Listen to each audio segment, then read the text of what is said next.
Халықаралық Human Rights Watch атты құқық қорғау ұйымы Ресейді Сириядағы соғыс жүргізу ережелерін бұзды деп айыптады. Жариялаған баяндамаға сәйкес Ресей әуе күштерінің шабуылынан 60-қа жуық бейбіт тұрғын қаза тапқан. Human Rights Watch-тың мәліметінше 15 қазан күні Ресей күштері Хомс провинциясында бейбіт тұрғындарға 2 мәрте әуе соққысын жасаған. Осыған қатысты құқық қорғаушылар зерттеу жүргізуді талап етті. Естеріңізге салсақ, бұған дейін Сириядағы бақылау орталығының басшысы Абдель Рахман жендеттермен қатар қарусыз азаматтардың да қаза болғаны туралы хабарлаған болатын. Сондай-ақ НАТО кеңесі де Ресейден Сирия оппозициясы мен бейбіт тұрғындарға қарсы соққыларын тоқтатуға шақырды.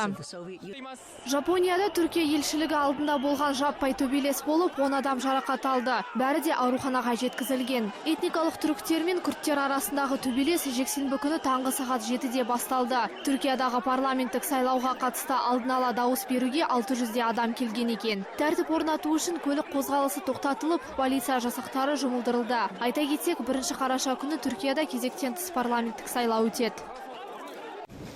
Брюссельде өткен төтенше саммитте Еуроодақ елдерінің басшылары 100 мың босқынға қосымша баспана беруге келісті. Еуропалық банктер Балкан мемлекеттеріне қаржылай көмек беруге уәде еткен. Өткен аптада жерорта теңізі арқылы Грекияға 9 мыңға жуық босқын жер аударды. Жаңа келісім шартқа сәйкес Афина билігі жылдың соңына дейін 30 мың босқынды қабылдауы тиіс. Сондай-ақ батыс мемлекет басшылары Албания, Сербия және Македония әріптестерімен шекараға күзет бақылаушылары мен полиция жасақтарын жіберуге келісті.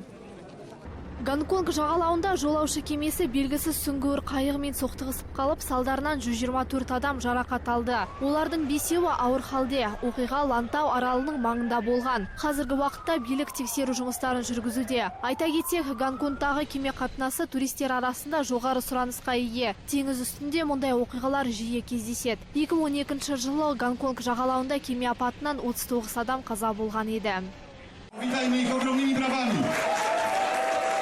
Польшадағы парламенттік сайлауда құқық және әділеттілік атты оппозициялық консерваторлық партия жеңіске жетті. Оның жетекшісі Смоленскіде қаза тапқан экс-президенттің інісі Ярослав Качинский екен. Құқық және әділеттілік сайлауда 39% дауыс жинаған. Ал екінші орынға билік жүргізуші азаматтық платформа қозғалысы ілікті. Оған сайлаушылардың 23% дауыс берген. Мигранттарға қарсы шыққан Качинский саяси қарсыластарды қудалауды тоқтатуға уәде берді.